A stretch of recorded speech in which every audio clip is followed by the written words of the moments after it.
Wordsworth dies of an inflammation of the lining around the lungs. He's buried at St. Oswald's Church in Grasmere. A few months after his death, Mary Wordsworth publishes The Prelude, the autobiographical poem now considered to be Wordsworth's masterpiece. So this is in very short and very brief the timeline of Wordsworth's life. Now, next we move on to the most important thing, the Romantic Age.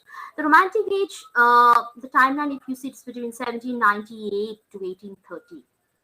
What is this Romantic Age?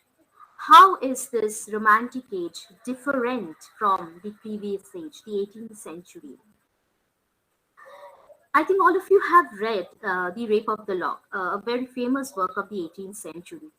And if you observe the poem, you'll find that the poem is a criticism of the society.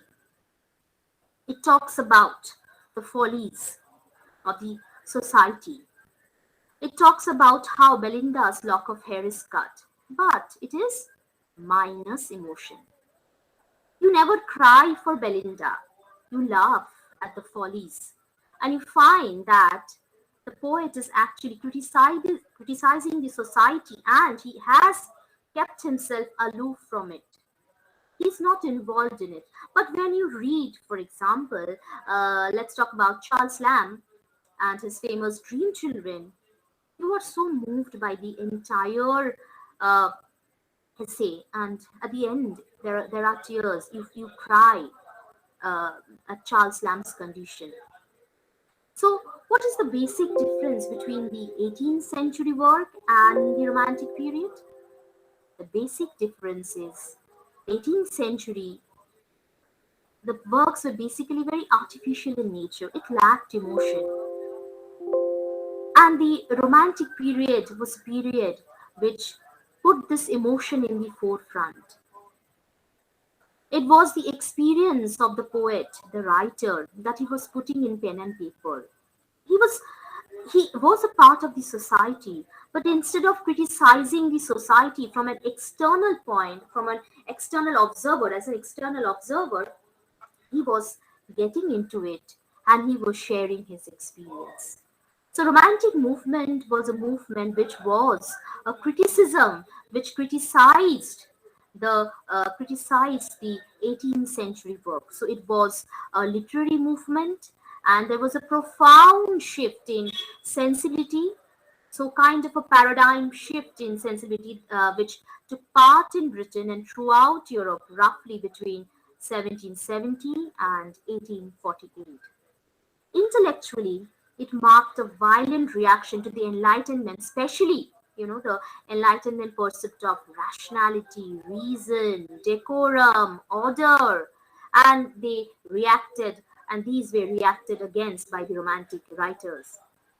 Emotionally, it expressed an extreme assertion of the self and the value of the individual experience rather than an objective, omniscient look at society. And these three, are the most important characteristics of the Romantic age, according to me, because I find that these three points actually sums up in a nutshell the basic idea of Romanticism.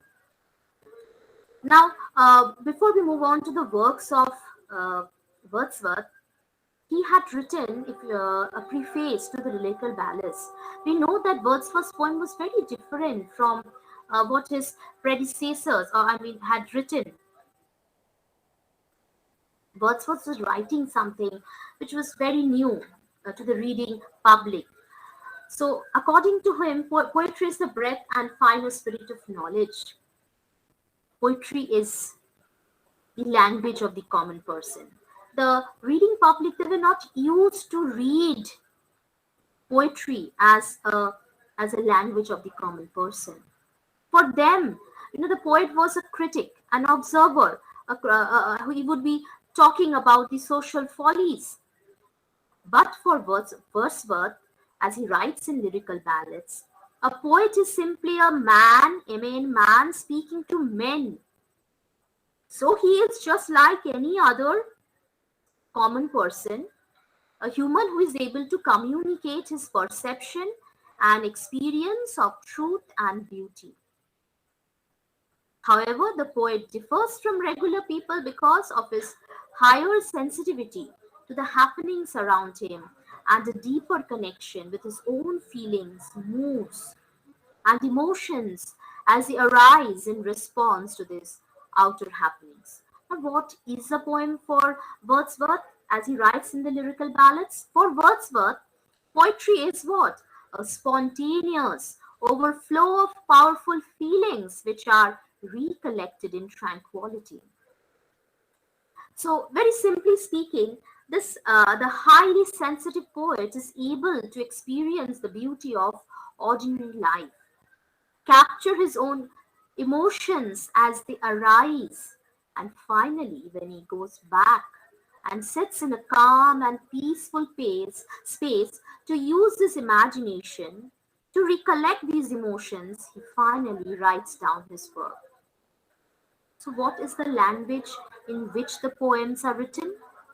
He states in the lyrical ballads that he believed that the real language of men, ordinary daily language, should be used to write poetry. So the common man's language, which was never used in the 18th century, neither the common man was never the subject of poetry in the 18th century, became the primary importance in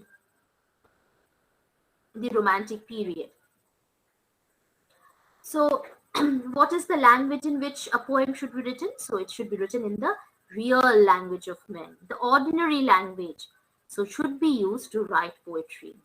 However, Wordsworth refined this common language to a purer form without losing the essence of his sublimity. So, in lyrical ballads, he talks about that poetry as the language of common people, the role of the poet, and prose and poetry should not be written in different language. Prose is neither higher or poetry, both of them enjoy equal status, and both of them can be written and should be written in the language of the common man. Now, the sublime, the egoistical sublime, is a concept which simply means that a poet's own subjective view of truth and beauty is extremely attached to his work. The poems they produce are filled with their own imagination and perspective on how they perceive things around them. Wordsworth's works are often said to be examples of this egoistical sublime, since his own experience of things is what he believes to be everyone's experience of things. So we find that these philosophies of his poem, why did he write this preface to lyrical ballads? When we read preface to lyrical ballads, we find that in the very beginning, he's telling, because any critic can say that he's writing this to advertise his poems, to sell his poems. No. He's saying that while reading his works, the reading audience should not get shocked, because they are not used to this sort of poems. They are used to classical models of writings, classical models of poems. The language is very elevated, very gaudy, not the simple, the common man's language. And the reading audience could not really think that the common man's language could be the language of poetry. So, from here, we take a leap into the three important works of work, because these understanding of this theory of poetry will help us understand his philosophy of nature that he has expressed in three very important poems. And the first one is lines composed a few miles above Tintanabe on revisiting the banks of the Wye during a tour July 13, 1798.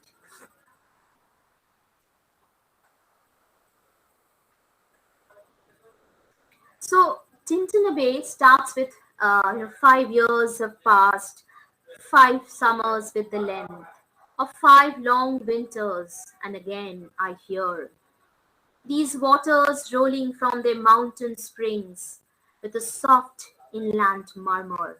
Once again, do I behold these steep and lofty cliffs, which on a wild, secluded scene impress thoughts of more deep seclusion and connect the landscape with the quiet of the sky.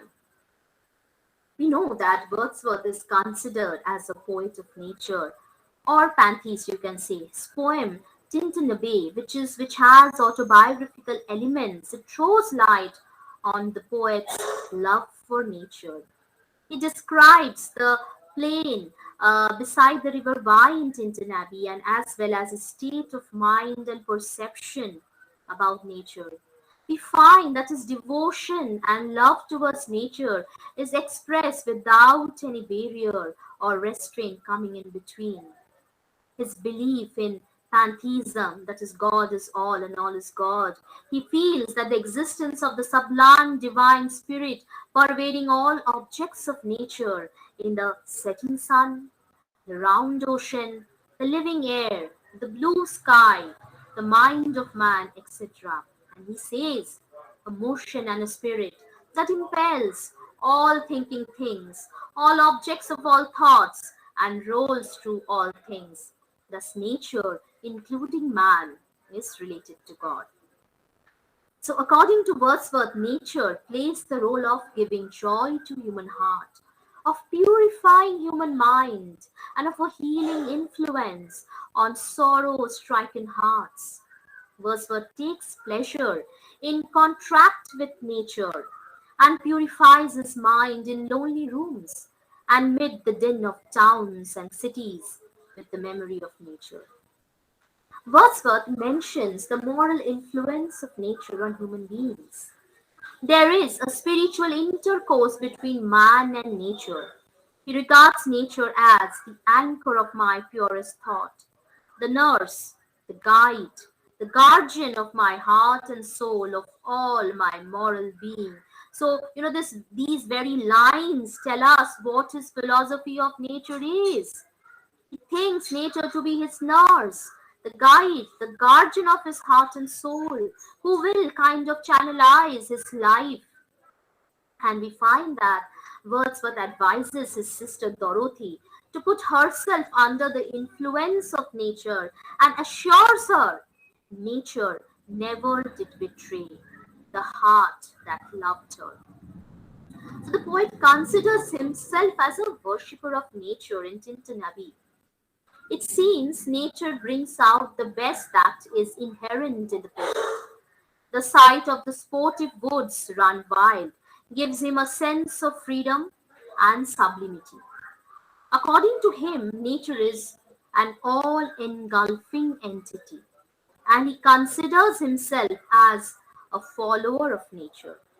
Tintinabe gives a vivid sketch of his progress for the love he has for nature.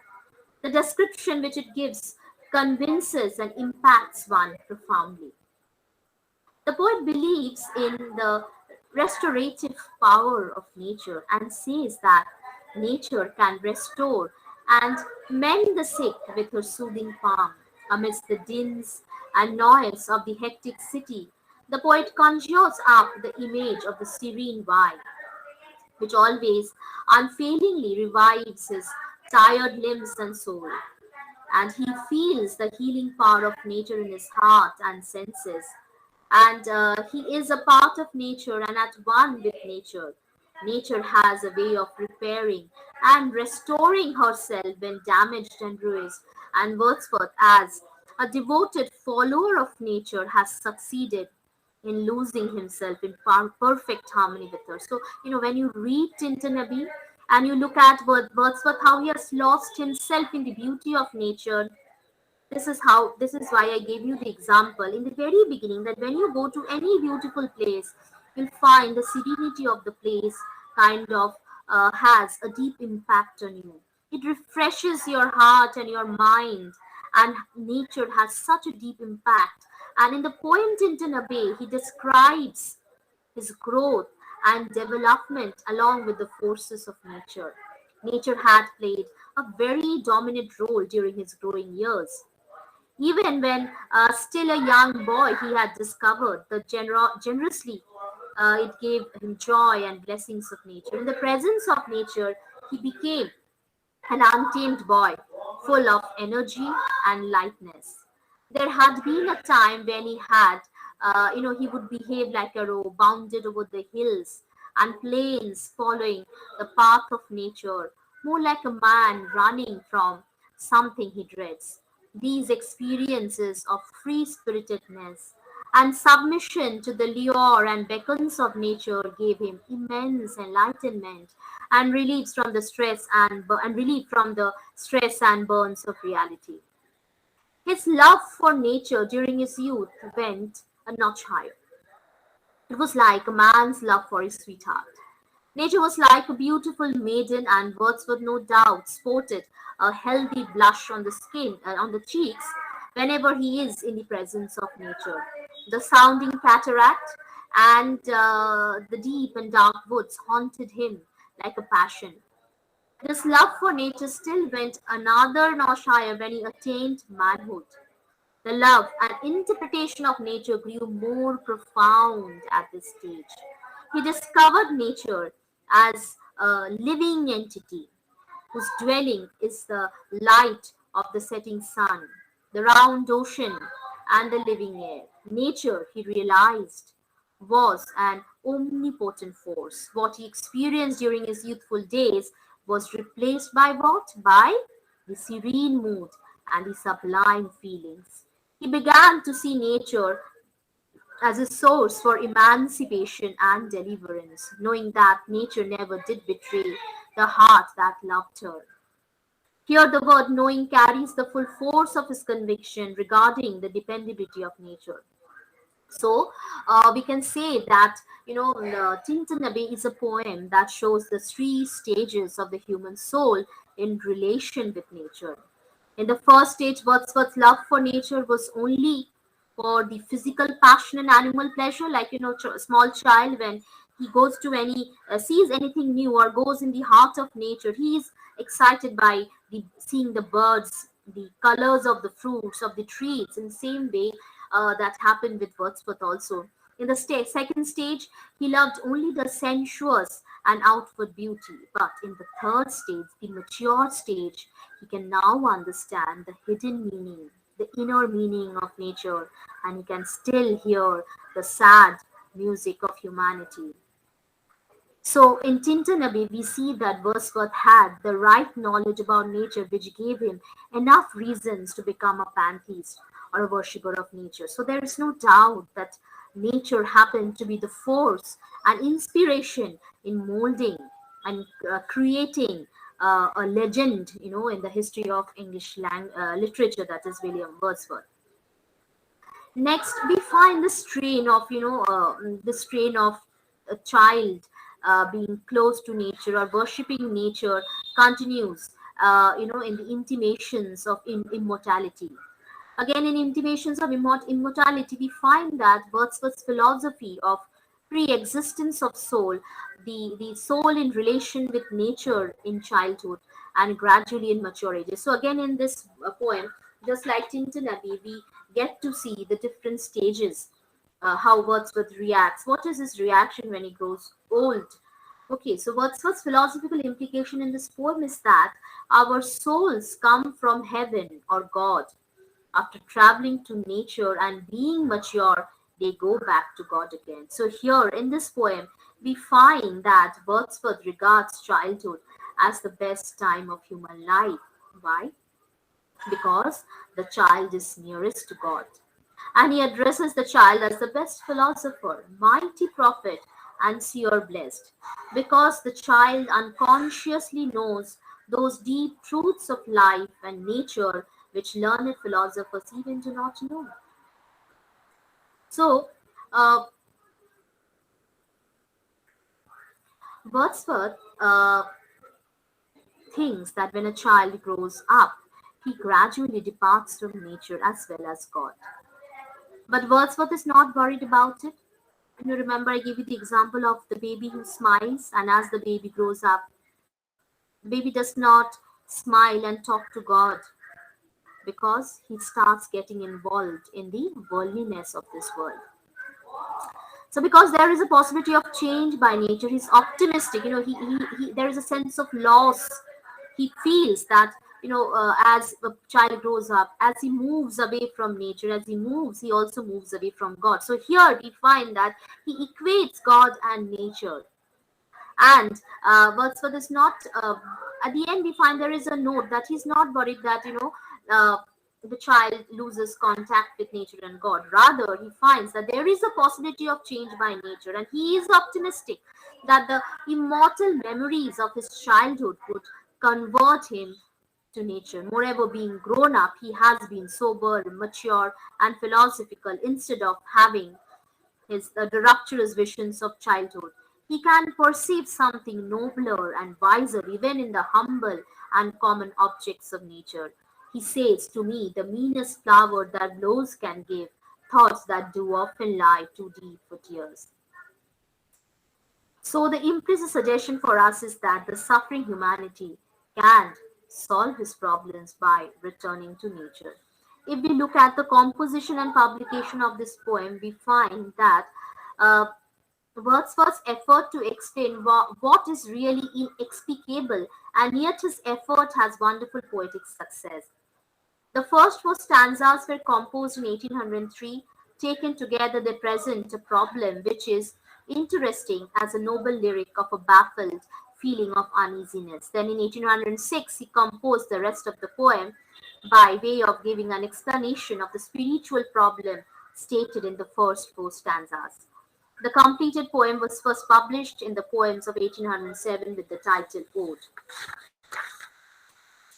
So the poet states the universal experience that in childhood we see a celestial dreamlike beauty in the objects of nature, but as we grow older, we miss the glamorous beauty. It is the happy season of spring. He sees that all nature is gay, and shepherd lads and even dumb creatures who live on the bosom of nature lose themselves in jollity.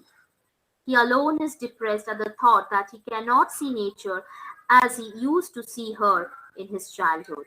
He tries to cheer himself up and join in mind the festivity of gaiety he sees and hears around him.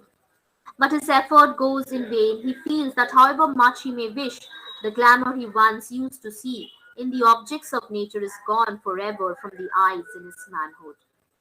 So, to account for the loss of the power of endowing all nature with a celestial glamour in manhood, the poet puts forth the theory that the soul that animates the child comes from heaven and still has the powers of spiritual vision.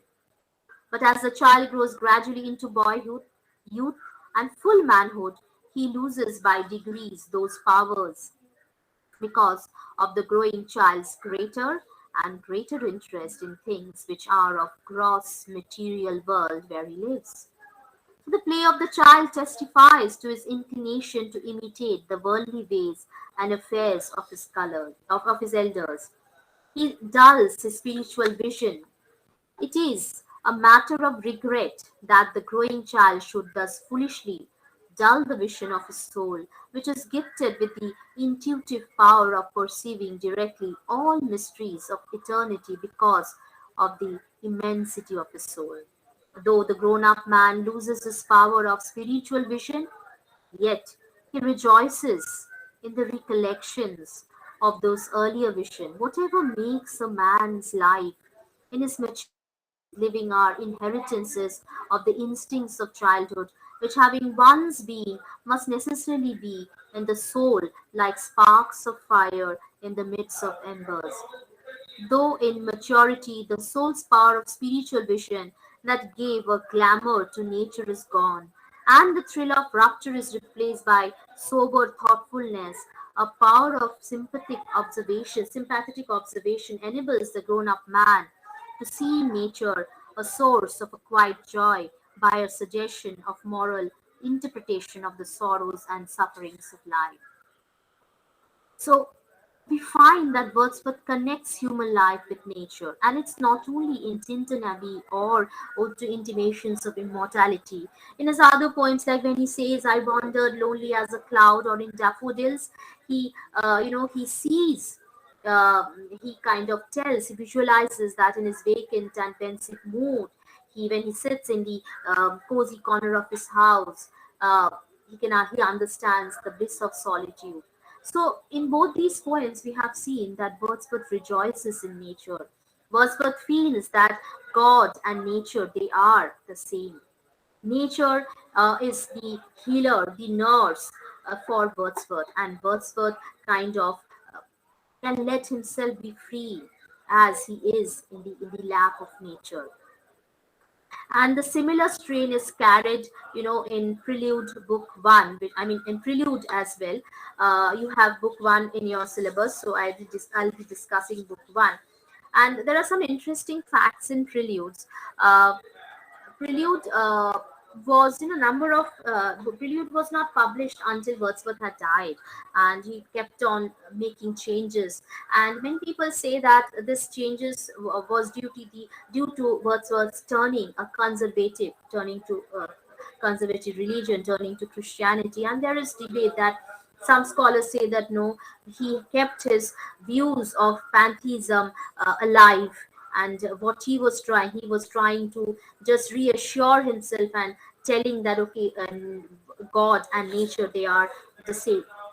The Prelude affords one of the best approaches to Wordsworth's poetry in general and to the philosophy of nature it contains.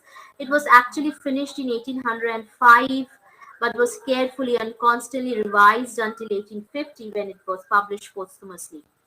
The only action in the entire poem is an action of ideas. The poem falls rather naturally into three consecutive sections. Book 1 to 7 offer a half literal, half fanciful description of his boyhood and youthful environment. Book 8 is a kind of reprise. Book 9 to 11, in a more fluid and narrative style, depict his exciting adventures in France and London. Book Books 12 to 14 are mostly metaphysical and are devoted to an attempt at a philosophical philosophy of art, with the end of the last book giving up a little summary. So each of these, correspond roughly to a phase in Wordsworth's poetic development and to a period in his life. It's autobiographical, and the first dates from the time of intuitive reliance on nature, when he wrote simple and graceful lyrics. It also represents his days of hope for and then disappointment with the French Revolution. And it also coincides with his later years of reaction and orthodoxy, when he wrote works such as The Excursion and the Ecclesiastical Sonnets. The Prelude is critically central to his life work because it contains passages representing all three styles. In the last analysis, the prelude is valuable because it does precisely what its subtitle implies. It describes the creation of a poet and one who was pivotal in English letters.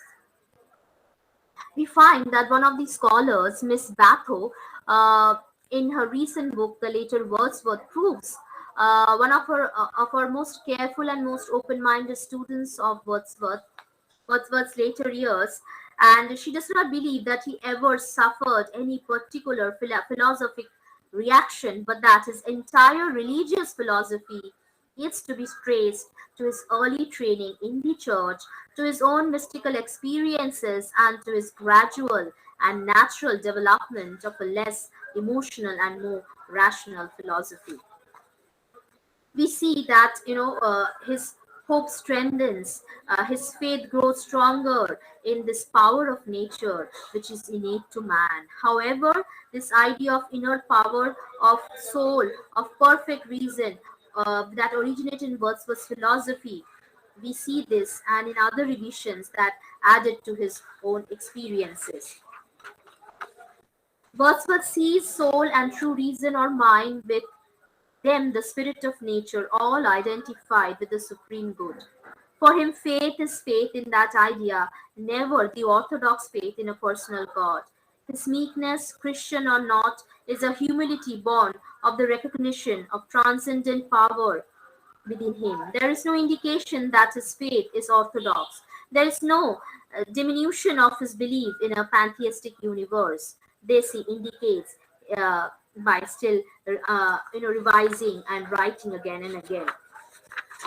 So we can say that his faith, he reaffirms his faith in the minds of man, in true reason as opposed to false reason or logic, and identifies this true reason with soul or the pantheistic spirit.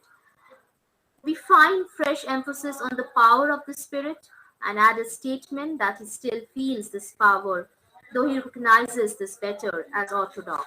So Wordsworth's pantheism is the result of Christian teaching as well as of his own experience. By 1839, he is more conscious that it is unorthodox, but if his philosophy has altered, nothing in the revision of the story of his life is indicative of that change. So far as the prelude revisions are concerned, the Wordsworth of 1805 to 6 is the Wordsworth of 1839, but thinking more clearly and not believing differently. So let us look. I'll give you a small outline of book one. So it is a because you have it in your syllabus. So it is a magnificent autumn day. The poet has, by his own account, been too long pent up in London and only now has managed to return to his beloved Lake District where he spent his childhood and adolescence. It is difficult to fix his age as the poem opens because time constantly shifts backward and forward throughout the narrative. The start of book one finds Wordsworth speaking from a mature point of view. The body of the poem employs flashbacks to describe the development of the poetic mind during the youth. So this material is amalgamated with the poet's adult views of philosophy and art. Wordsworth experiences relief in coming back to nature. He immediately identifies spiritual freedom with the absence of encumbrances of civilization. Feelings of irresponsible freedom and lack of purpose quickly give way to a prevision of an impending period of optimism and creativity. In the delicious quiet, Wordsworth suddenly sees in his mind's eye the cottage of the landlady with whom he stayed as a schoolboy. He recalls, this landlady was a very kind and loving one, and he got motherly love from this landlady. And he recalls that even then he had intimations of his future greatness. His wish to create some profound work of art calls for a redisciplining of his mind, which has recently been dulled by the artificiality of society. He mentions in passing the typical moodiness of the poet in liking him to a lover, in assessing his faculties. Wordsworth finds he has the three necessary ingredients for creativity. What is that? A vital soul, knowledge of the underlying principles of things, and a host of painstaking observations of natural phenomena. He rejects historical and other themes as well as mere anecdotes from his personal history. He is searching instead for some philosophic song that cherishes our daily life. He is next assailed by doubts about the maturity of his views. If such views change radically after he has recorded them, his analysis of them will be worthless. In his indecision, he feels that if he reviews the ideas he formed in childhood and traces their history up until early manhood, he will find whether they have had any lasting truth and permanence. He recollects some of his childhood activities, among them river bathing and climbing and robbing of birds' nests while wandering at night. In a discussion of simple education, he stresses the importance of reaction on the part of the child to every action upon it by its natural environment. In this way, nature develops morality in the child. Wordsworth sets the tone of the poem by speaking religiously of nature. He sees it as a great and awesome intelligence. Occasionally, he communicates his mood to the reader by employing natural objects as symbols of his feeling. In a celebrated passage filled with such much color, the poet describes how, as a youth, he stole a boat and rowed one night across Ullswater Lake. At the climax of his experience, he imagined that a peak beyond the lake became a presence which reared up and menaced him because of his misdeed in taking the boat. He confides that for some time thereafter he struggled to clarify a conception of pantheism which had been teasing his brain. He addresses what he terms the spirit of the universe. He decries the artifacts of civilization and praises enduring things, life and nature. In a more literal section, he tells of his youthful pastimes and mentions winter ice games with a group of companions and games of card and tic-tac-toe in front of the peat fire. But above all, he tried to be outdoors at all times of the year so that nature could be unstinting in his education of him. He is particularly troubled uh, when he remembers that certain things in Westmoreland, particularly the sea, brought him great pleasure, though he had no prior experience of the same kind of joy. So, since beauty is eternal, he may have learned to love such sights during a previous existence of his soul. He then proceeds to develop a romantic theory of aesthetics. He maintains that certain individuals create great art because, in the midst of mundane events, they sense the magical urgency in everyday objects. They suggest to the practitioner of fine arts, the clergyman, and the idealistic philosopher that the universe is a vast and harmonious design. So, coming to the conclusion, we can say that Wordsworth presents nature as the kindest nurse who nourishes his primal thoughts of humanity, the guardian who protects and shapes his moral character, and the proper guide who guides him as a friend to understand that from the highest mountain to the simplest flower draws a noble, elevated thoughts and passionate emotions in the people who observe these manifestations. Wordsworth repeatedly emphasizes the importance of nature to an individual intellectual development. Another bond between nature and man is spiritual, that is able to heal and evoke lofty thoughts and rash judgments. Wordsworth understands the harmony of nature and he could see life into things, emphasizing his spiritual relationship with nature. In this scheme of thoughts, the human world is connected with the divine world by the way of the world of nature. So,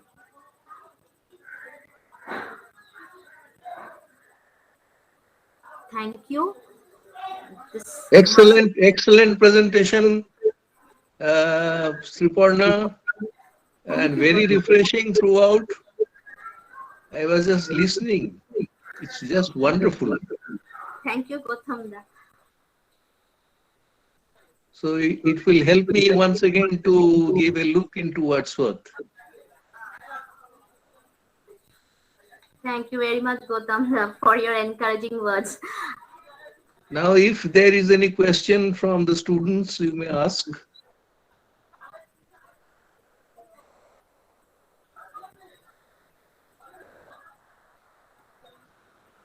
Yes, the students can unmute themselves and ask questions directly to ma'am.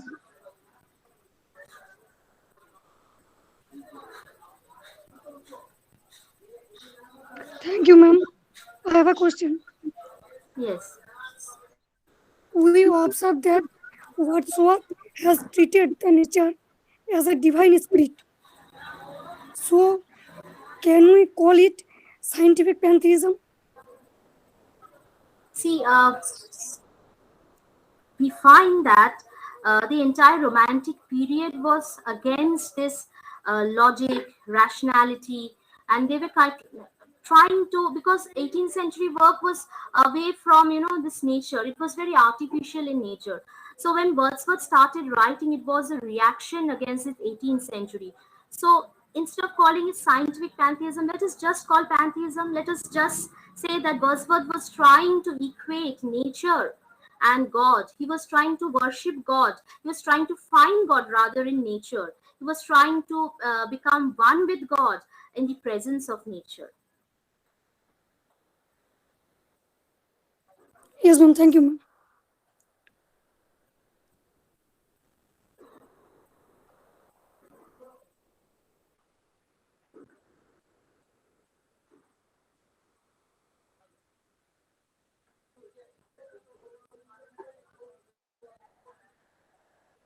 Okay, so so before we arrive to other questions, I was just wondering, as you presented the Tintern Abbey with the picture of Tintern Abbey, so I was just wondering this, that we usually call this poem Tintern Abbey. Whenever we refer to this poem, we do not uh, talk about the entire title.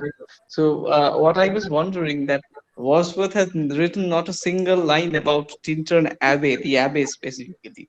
So, and there are many pictures, there are many paintings that they were drawn beforehand or even after about Tintern Abbey that talks of the history of the abbey or how it looks. There are many melancholic history as well associated with the abbey. Even Wikipedia is full of all this information. So, why is this that Wordsworth never mentioned a single line about the architecture? No, I personally feel that he was in Tintin Abbey, and because as he was a worshipper of nature, somehow I find that the beauty, he went to Tintin Abbey, but he was distracted by the beauty of nature, because nature was something which was of the utmost importance to Wordsworth. So it might be because he was the beauty around him, and he was kind of trying to question himself that that this is how I had seen, and there was a kind of shock within him that okay, I'd seen this place 5 years back in a certain way, and today when I come here, when I look at this place, it is absolutely different to me. So I think while he was introspecting, he was talking to himself, he was looking at the nature, I mean the surrounding of Tintin Abbey, he was lost in that perhaps. And so it might be that he did not write a line about Tintin Abbey. It was all about the natural beauty that surrounds Tintin Abbey. Yeah, true, true. Thank you, thank you.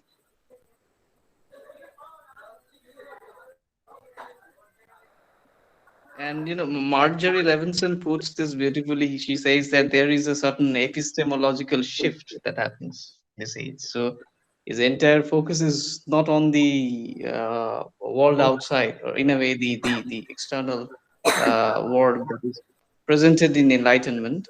Hmm.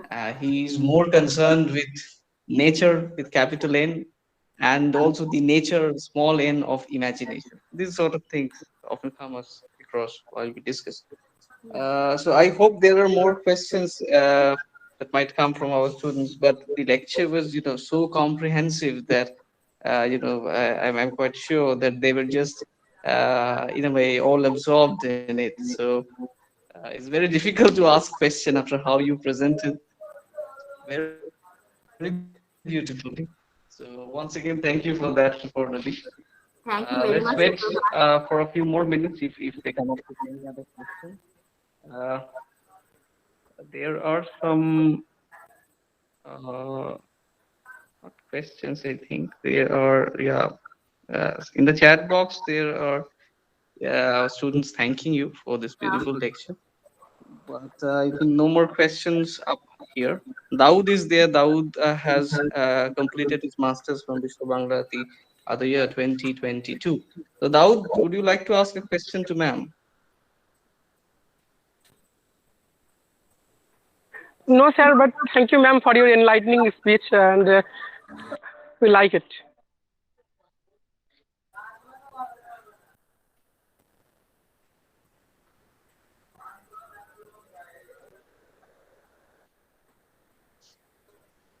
Thank you very much, Daud. You liked it. I'm really very happy.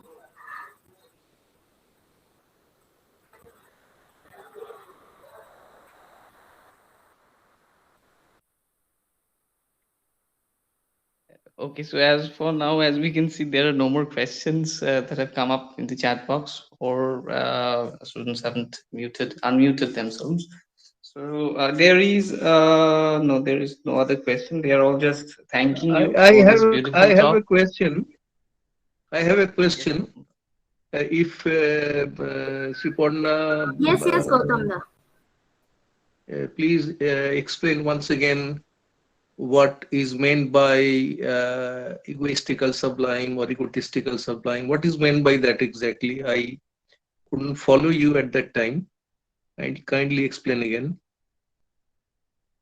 Egoistical sublime or egotistical sublime? We are familiar with the phrase, but I would like to be refreshed once again. Could you hear me? Sriparna, you have got muted. Yeah, am I audible? Yes, you are Yeah, audible. yes. Could you could you listen to my question? Yeah, I heard. I could listen to your question. Now, egoistical sublime is a concept which means that a poet's own subjective view of truth and beauty is somewhere attached, or rather very closely attached to his work. And the poems that they produced are filled with their own imagination and perspective on how they perceive things around them. So when you are writing a piece of poem, I mean, when the Romantics were writing, it was about their experience, about their feelings, about their emotions. So Wordsworth's works are often said to be examples of egoistical sublime because his own experience of thing is what he believes to be everyone's experience of things. He's kind of generalizing and he thinks that everyone would be feeling in the same way.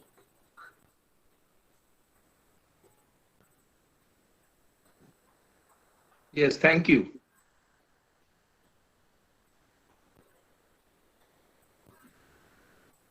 Ma'am, Yes. is it connected with kids' negative capability? Cause sounds somewhat similar and also contradictory. See, I really do not think, but that it is related with Keats' negative capability, because Keats' negative capability again talks about something else. Okay. And one thing, see, literature is very intertextual thing. Whenever you study something, whenever you read something, you always find certain form of parallelism. Okay, there are parallels, there are similarities that you find, and this is the fun of literature. The more you read, the more you start understanding literature, you will start finding similarities from one word. Like, you know, I gave you the very example when I started that a child, like very colloquial thing in Bengali household, you find that when a baby smiles, when the smile, people say that the baby is actually talking to God, which is actually related to intimations of immortality, that Wordsworth says that the child is closest to God. So that is the fun of literature. That is the heights literature takes us, that we are able to see things, we are able to compare things. But I think that negative capability and egoistical sublime is not the same thing. Okay, ma'am. Thank you.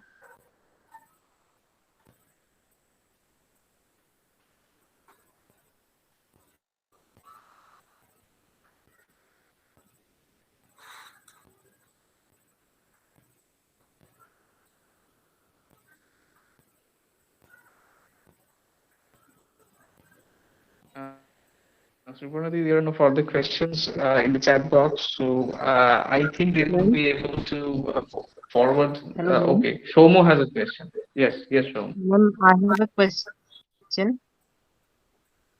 Can Yes, physical concepts be related to Wordworth concept of poetry?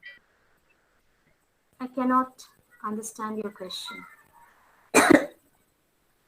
And can metaphysical concepts Shomo, of your voice is John breaking. Could Donne you just write it down in the chat box?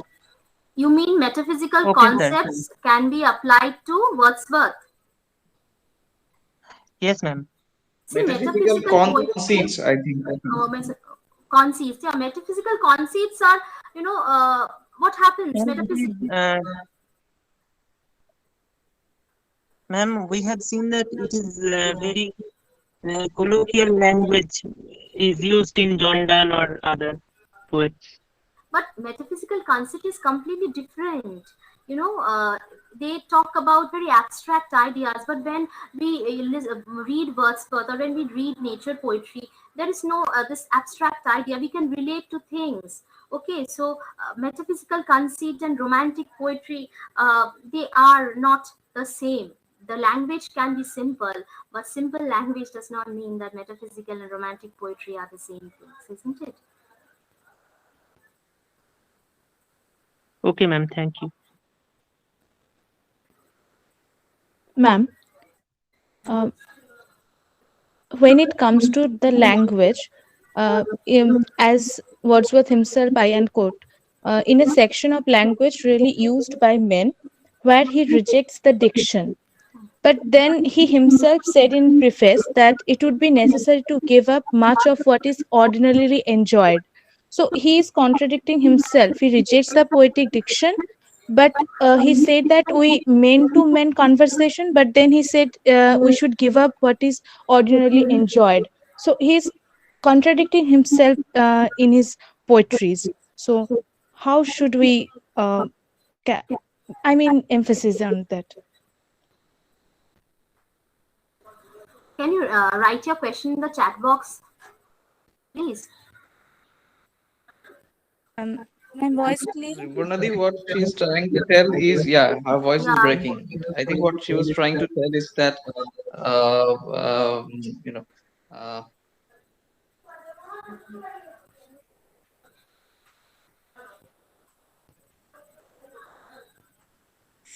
yeah, I think my network connection was dropping frequently.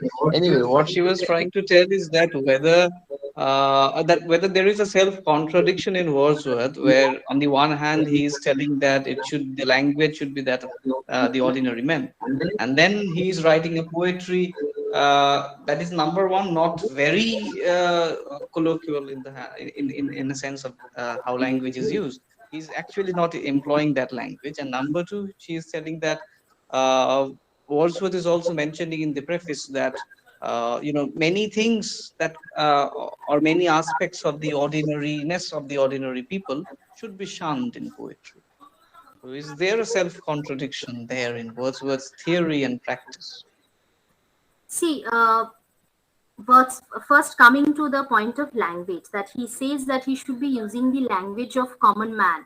So the way he writes the poetry, if we look at the language, the change of the style of writing from the 18th century, we find that the language has become much more simpler, much more in the way that we speak, in a more conversational style that we speak, rather than in a very classical model which is very heavy. Just like difference between formal and informal letter. When you write formal letter, you find that the language is very heavy, and you are always tensed about the language, whether it should be serving your purpose or not.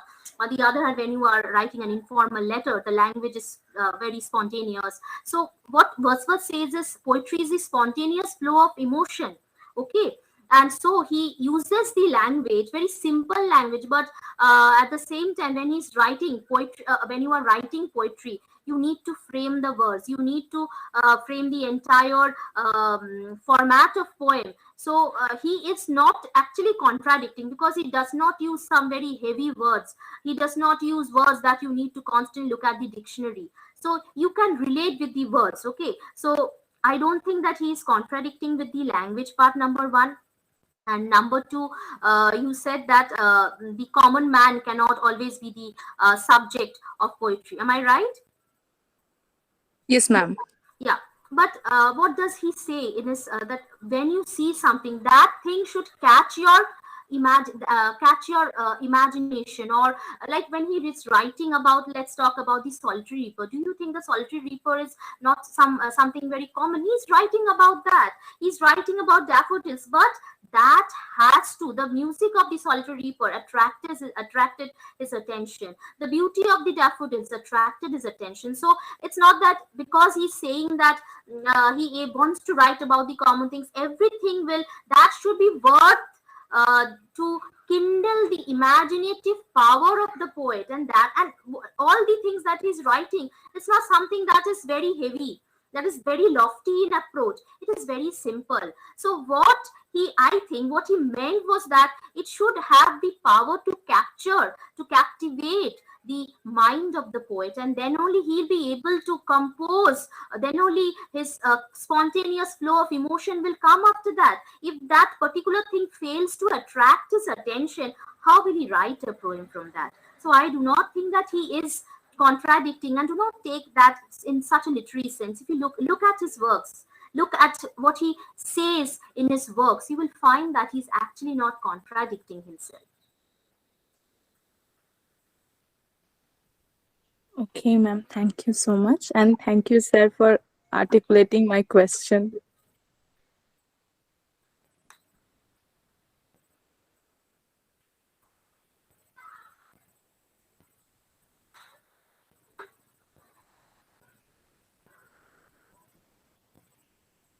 So is there any other question? I think no further question up in the chat box, and no one has unmuted themselves yet. So I think there's no other question for now. So, and I also think that they can even forward the question to you in your mail if that is allowed. If at Yeah, any other point of time they want to ponder on any other topic related to this, we welcome and we thank you once again, Sriparna, for this, for accepting our invitation, for making our evening so enlightening, and we hope to meet you again in both the online and the offline mode in our university. So thank you very much once again for this beautiful talk. Uh, and good night to you and good night to all present here. before we end this meeting, I would like to extend my heartfelt thanks to Gautam Da for giving me this opportunity to speak in front of you. So thank you very much, Gautam Da, and thank you, Shuprabhat, and thank you, my dear students, for being such patient listeners. Thank you very much. Thank you and good night. Good night.